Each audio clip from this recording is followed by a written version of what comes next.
All right, so welcome everyone. This is another episode of the Sunny podcast, and today we are excited to have one of our very celebrated African scientists joining us.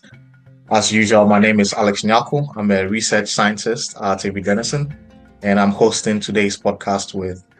I'm Selassie Wiafrekwache, and I am a postdoc at the University of Virginia.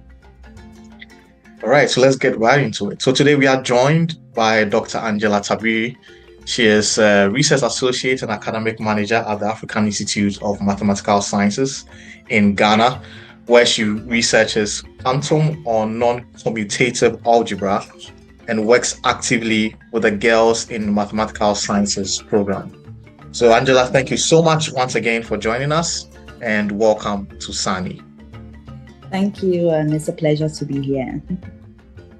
All right, so Angela, could you share a bit about your background, your academic background that has led you on your career journey, and how has your past experiences, your upbringing and education, how have all of these major points influenced the direction you've taken currently in your career field? Growing up, I loved maths, but it wasn't something that I thought of as a career to pursue. So I was doing the usual thing in school, doing what I understood, I enjoyed the maths problems. The problems of, I think in primary school and senior high school, most of the math problems are everyday questions, right? They ask you about those story problems, right? So I enjoyed them. But one thing that I also did while I was growing up was we loved to play. So after school, we would go out, you play the usual sports. I used to play football, volleyball, almost all the sports. But we also had creative sessions. So we had an arts club where we would paint. We had a dance choreography group. So we would dance, and we used to do extracurricular activities. And that's something that, reflecting back, is something that I believe has shaped me. So I grew up doing what I was supposed to do in terms of going to school and learning the basic courses. And when it was time to go to the secondary school, one of my sisters had gone to Accra Girls Senior High School, and I said, okay, let me just follow her to the same school. She was studying business. I said, okay, let me study business, because two of my sisters had studied business. So I went to Agis, and as usual, I went through the business route. And when teachers came to school and they asked what you aspire to be, right? At that stage in Ghana, we didn't have a lot of chartered accountants, especially if you talk about the females. So I'll tell almost everyone in my class said they wanted to become a chartered accountant, same as me. So I'll tell people I want to become a chartered accountant.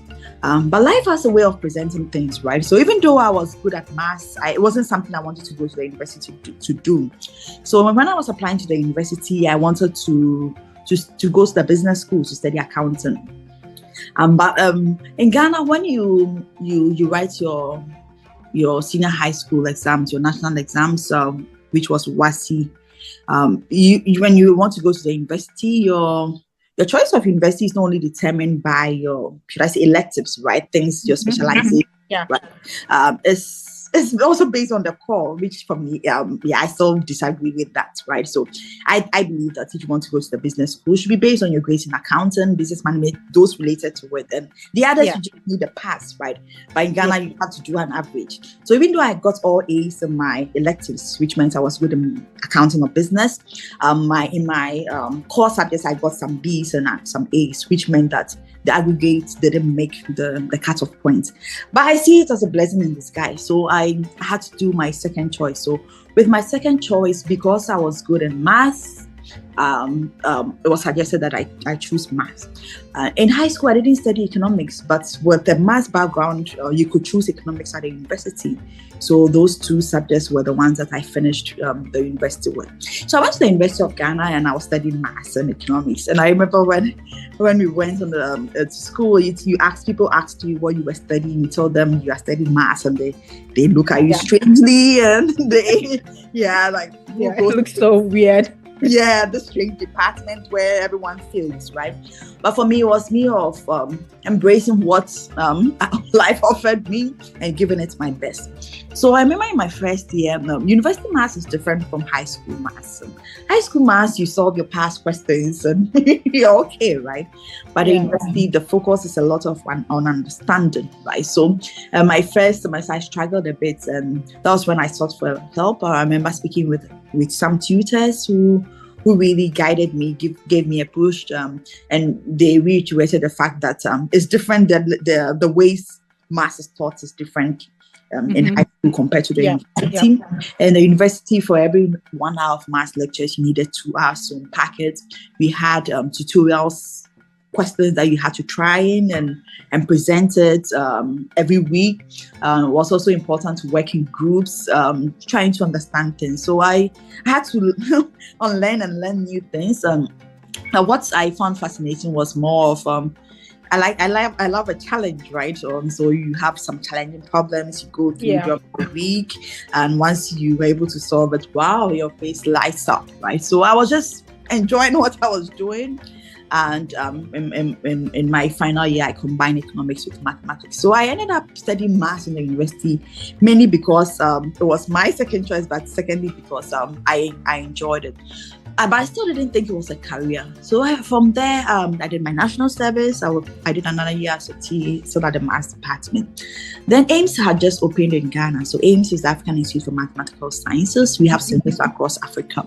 But the Ghana center, which was the third. So the first was in South Africa, then Senegal opened, then Ghana had just opened. And one of my mentors, Dr. Prince, was he was an academic manager. He told me, oh, okay, AIMS had just opened. I could give it a try. So AIMS brings together students from across Africa and lecturers from across the world. The goal is that give Africans brightest the best of education in the mathematical sciences, with a goal that we use our knowledge and skills to solve some of the big challenges that we face in Africa. So I came to AIMS, and back then, surprisingly, I'm in the central region at the moment speaking, and AIMS was then in the central region. It was my first time living out of Accra. I did all my schooling in Accra, so it was a big change for me being away from home. But for me, it was a way or a place where I wanted to explore, discover what next it is in maths, and see if this was something I could do. So I came to AIMS meeting for the first time students from across Africa. I look back and I had the one sitting in front of me from Zambia, there was someone from Liberia, so from all across the continent. And we were all there in a 24-hour learning environment at AIMS. You live there, you eat there, you do everything there. And for me, it was more of learning more maths and seeing if this was something for me. And the lecturers came with a dynamic way of teaching, right? So teaching using practical ways and seeing a lot more in terms of the courses, right? So at the university, you learn in your undergrad, but in the masters, you also see more specialized courses. Yes. And one lecturer came, he was teaching algebra. I love algebra. And at AIMS, as I mentioned, it's a 24-hour learning environment. Our lecturers live there. We eat together. So in the mornings, I'll wake up, and whilst he's preparing for lectures, I go ask lots of questions after lectures. So go and ask a lot of questions, and I engaged a lot with him, and he realized, oh, okay, I was really keen to learn the topic he was teaching. Yes. So at the end of our masters, we do the dissertation, right? So Uli suggested some projects which I worked with him on. So Uli came to Ghana again from our projects, and I still wasn't sure what I wanted to do next. Which is it's good we are sharing these stories, right? Because a lot of the young people need to learn from our mistakes. So I didn't know what to do next. But Uli said, okay, the International Center for Theoretical Physics, ICTP, they have these 1-year postgraduate diploma in mathematics programs where you could go there and see if you really wanted a PhD. So that 1 year will give you the foundation, the time to think through whether you wanted to do a PhD. So Uli recommended me to, and I got accepted into ICTP.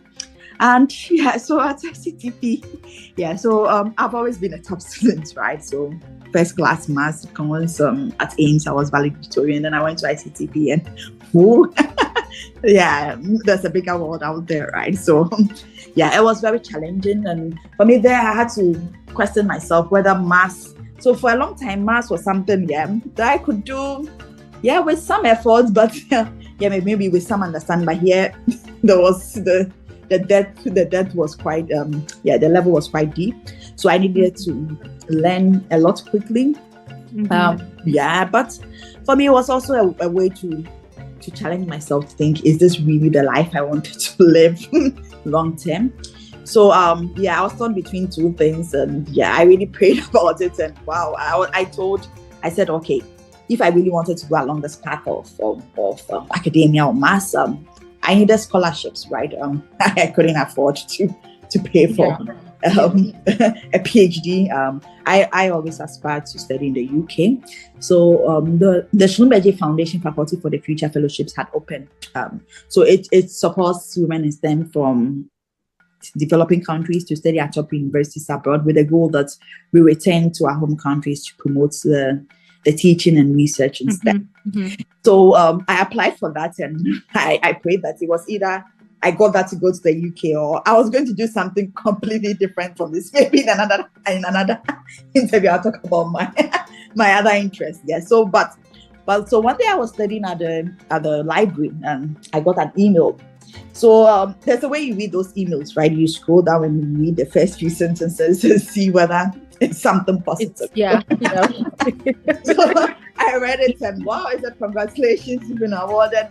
Wow, I cried that day, because for me it was more of seeing clearly what the future looked like. But it was also a dream come true, because I'd always aspired to study in the UK. I remember when I was an undergrad, we'd go for the Education UK fairs, we'd go for all the brochures. You knew you couldn't afford it, right? But hey, it's good to dream, right? It's good to dream. But I saw that dream come true. So it was then that I realized, wow, a PhD in maths was really something I wanted to do. So I went to the University of Glasgow, still to work with Uli. And from I think in 2019, actually 2019, I graduated with a PhD in maths. And I love Ghana. I love Africa. I took my bag. I came back despite the challenges. But hey, it's been a journey. For me, it's more about bringing all the world-class experience to Africans here to inspire more young people to pursue maths. Yeah, it's been a long talk, but hope I was able to highlight the key milestones. Yeah, that's it. It's very interesting how our lives, things fall in place as we are growing up. And like you rightly said, for our listeners, it's not an exact science. Like, you don't know where you will be right from day one.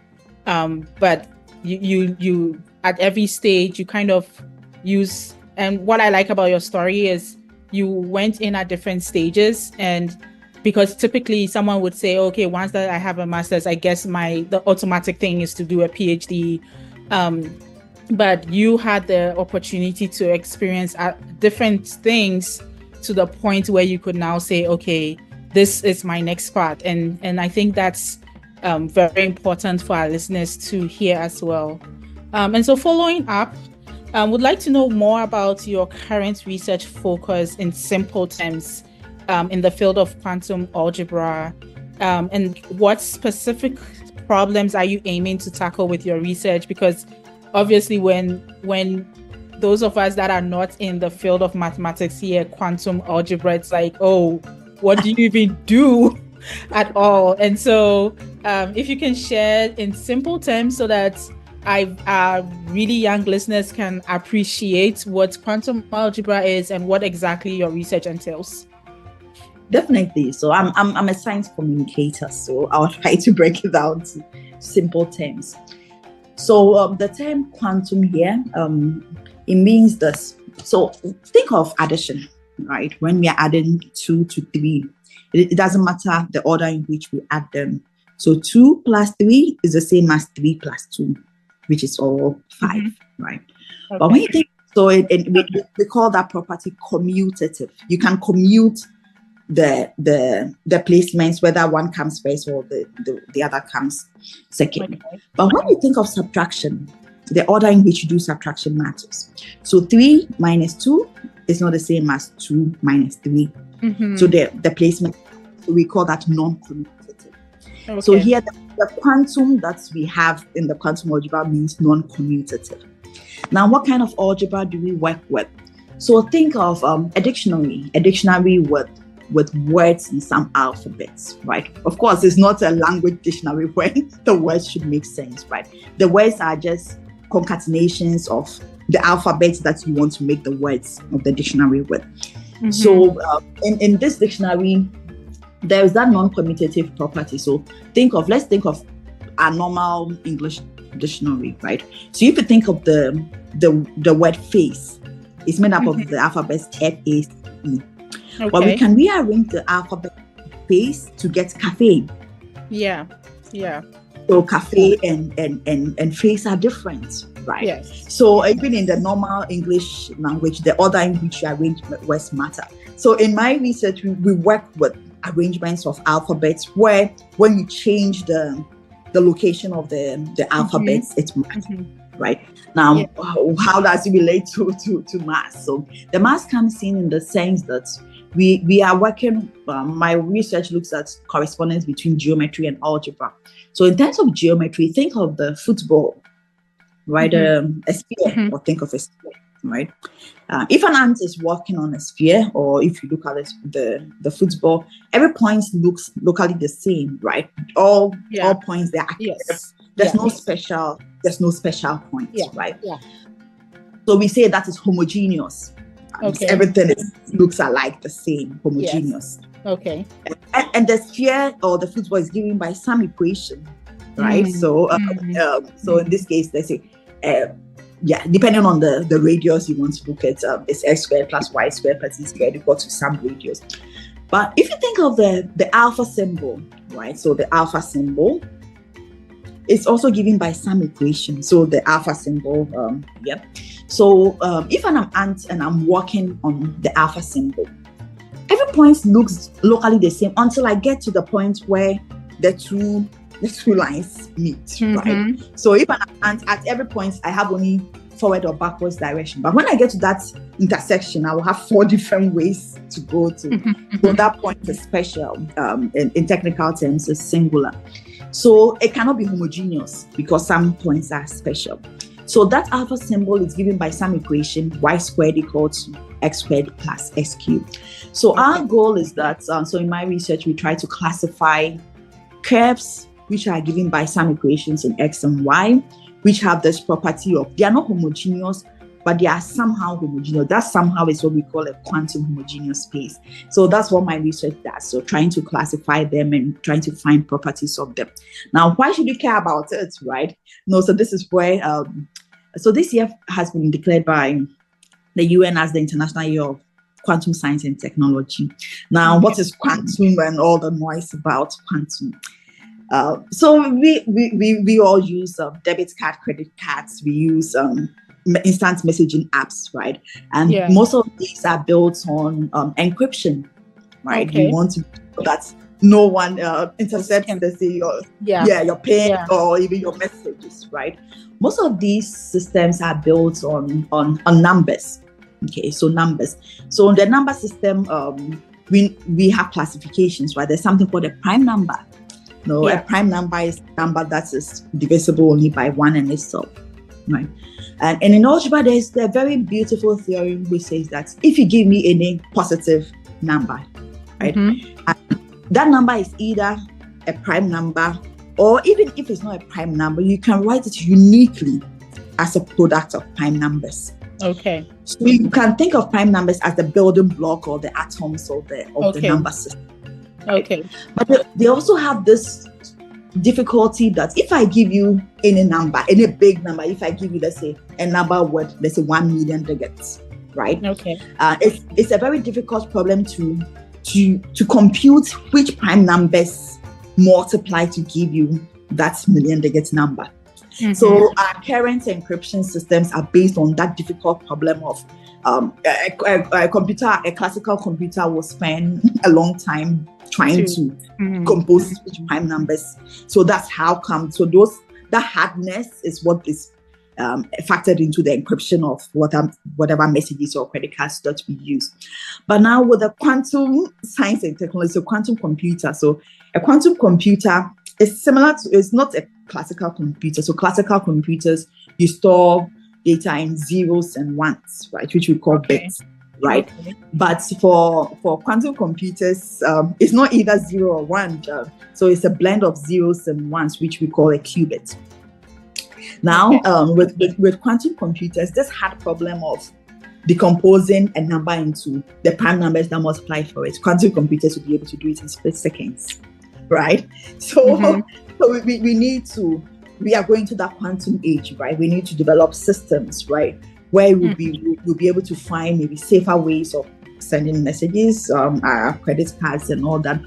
But my research even comes in deeper in the sense that so we are developing quantum computers, but at this current stage, when we do quantum computations, there are some errors that occur.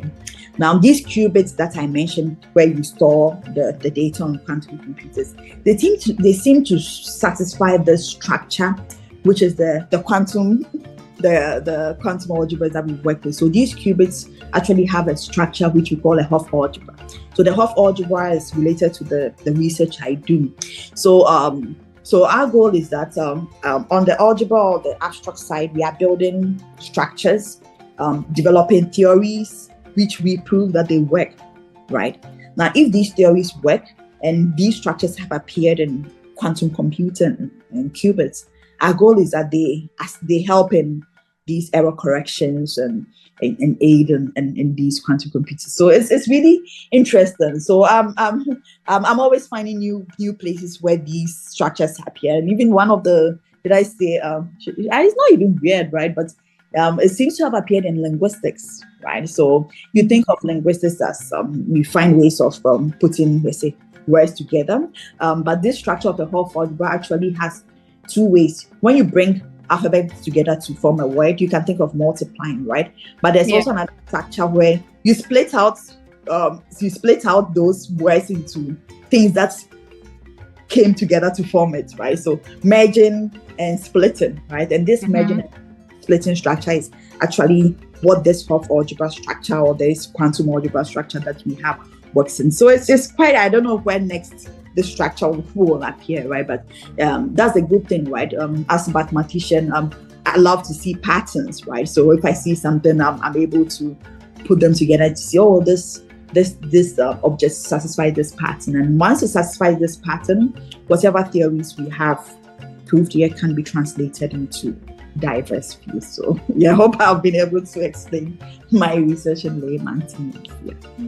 Yeah, those are very exciting applications, and it's interesting to see the through lines between basic fundamental math to applicable things that we are actually using now and even aspiring to use as we continue to build quantum computing resources worldwide. And I'm excited to see a Ghanaian, somebody from Africa, also being involved in this global push. So, Angela, what we wanted to look at is when you reflect on your research journey so far, what has been some of the memorable highlights and lowlights that you'd like to share with us? Oh, so I'll talk about one of the highlights. So it was one of the highlights was when I graduated with my PhD, right? So I'm sure you know you've been in the you are also in academia, right? You know how challenging the PhD journey is, especially coming from Africa, moving into a new educational system with all the challenges and everything. And for me, being a woman, having a PhD. So when I was a PhD student, anytime you told someone you were studying maths, everyone would be maths. Like who comes to the UK to study maths, right? So for me, that PhD graduation was a real highlight in the sense that, like I mentioned, I always dreamt of studying in the UK. I dreamt of being should I say causing change, right? Impact, right? And Yeah. to see that someone from Africa, it made a lot of news, right? It was trending on news for a long time. Like I remember one of the highlights is it a Ghanaian graduates from top UK university with a PhD in maths, right? It was more of to show a lot of young people that hey, once you have a dream, you can actually achieve it despite the barriers. In terms of the low points, right? There are many of them, but I think one of them now has been that despite all the successes, you encounter challenges of people trying to, should I say, bring you down, right? So there are always ways. So I was telling a few colleagues just recently that even with this advocacy I do for maths and all I do, sometimes people say you are so much in their face, or they think you are copying their ideas. But I believe there's a seat at the top for everyone, right? So even though we are all, like I mentioned at the beginning, I do a similar thing like what you do, but everyone has something unique about what they do, right? So I don't need to compete with you, right? But sometimes it's hard for people to understand that there's always a seat at the top. I don't need to compete with you. We grow best by collaborating, right? So that's been quite challenging, trying to get all the support sometimes, and also sometimes when you are doing what you enjoy, sometimes like you are so much in everyone's face, but hey, you have to do what you have to do, right? So when you want to post, you post, but so these are some of the challenges. It's always an experience, because, and that's one thing that life teaches us, there's always going to be some highs, and then there's always going to be some lows. And so I now would like to kind of end on this note of, if you could talk a little bit about your work with Girls in Mathematical Science program, like what are the main goals with this initiative, and if you can highlight some significant achievements, and then eventually just give us some little advice for young aspiring scientists in Africa. So as I mentioned, for young people who are from Ghana or Africa, it's difficult for us to see women who are within the space who are mathematicians, right? So I'll talk about myself. Throughout my whole education, the first time I had a female maths teacher was in my third year at the university. Now, for young people, seeing someone who looks like you, for me, it was very inspirational for me. It was one of the reasons I studied maths, right? And also, I reflect on myself in high school. In high school, I was good in maths, but we didn't have special programs which could nurture the talents of a young girl who was in maths.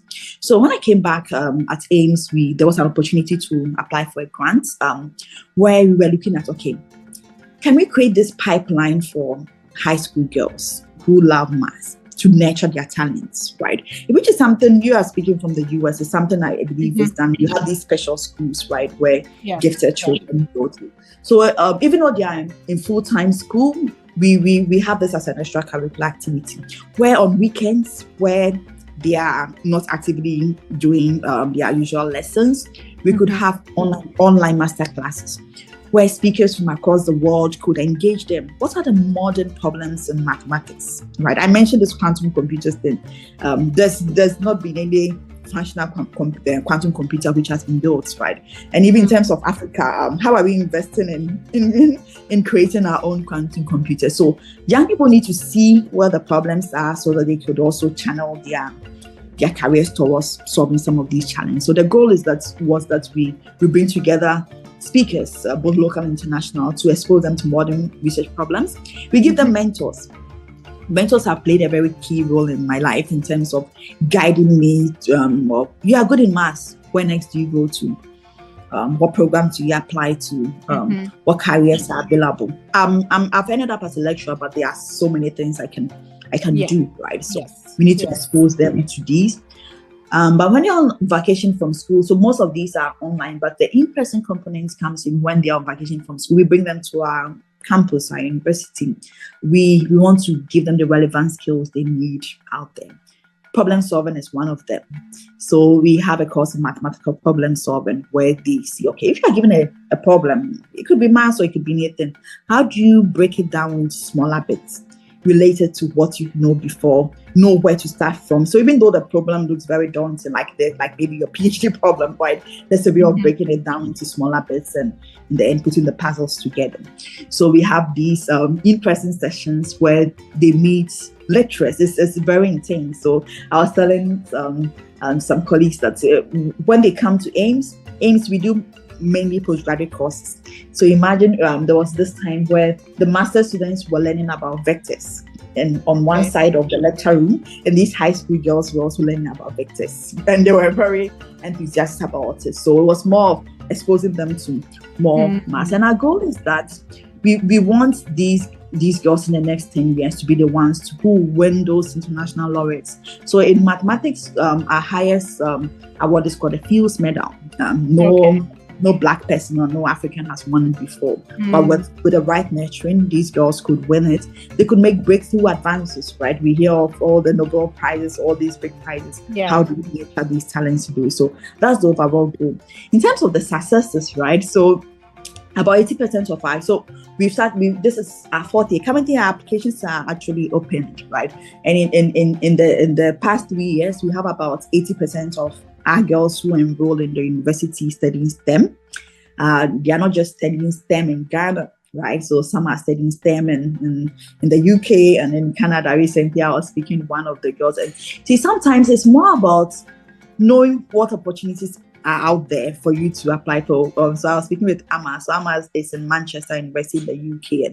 And, for most young girls, you think of, if you're good at science or maths, it's medicine, right? Yeah. It's great to be a medical doctor, and we really need medical doctors, right? But apart from medicine, there are lots of other exciting courses where they can do. And Amma was telling me how our program really shaped her from thinking of doing something more, should I say, traditional in medicine or engineering, but now coming towards a path in mathematics. And now she's looking at ways of working in industry using maths and data science and the rest. So yeah, those are some of the stories that lights us up in terms of the successes, right? It's more about exposing these young people to the opportunities, right? That's, I went to abroad for my PhD, but they can go even for the undergrad, right? The opportunities are there and they have all the capabilities to do so.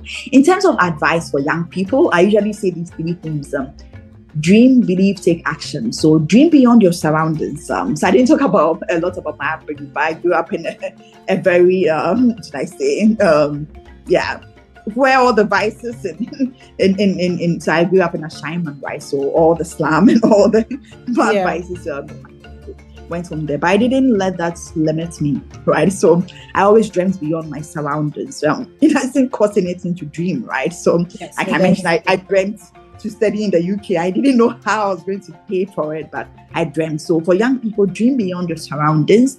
But secondly, believe in your dream, right? So for me, when I went to high school, and it didn't matter whether I came from a school, from a slum, I believed I was good in what I was doing. Even when I went to the university, we were very few females in the class, and I believed in my abilities. So it's good you need to believe in your abilities, but also find people who believe in you. So those are those mentors or sponsors who open the doors for you. So it's not enough just believing in your abilities. You need people who also believe in you. And finally, take action. You don't say that I'm good in maths. I believe I'm good. You have people who believe in you, or you have a dream to be, let's say, the world's best in this. You need to actively work towards it, right? So even when, like I mentioned, I took some breaks, right? When I didn't know what to do, I found something I enjoy to do, which was teaching or tutoring or even volunteering or this. So take action. Maths is not easy, right? It needs a lot of work. So constantly work towards it, and I believe something will come out of it. So those three: we dream, believe, and take action. And thanks so much for having me. That's amazing. So dream, believe, take action.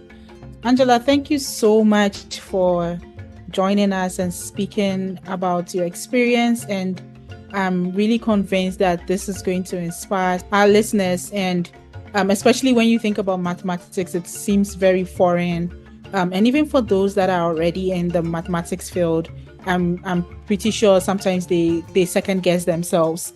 And so this is a very inspiring story that you shared with us.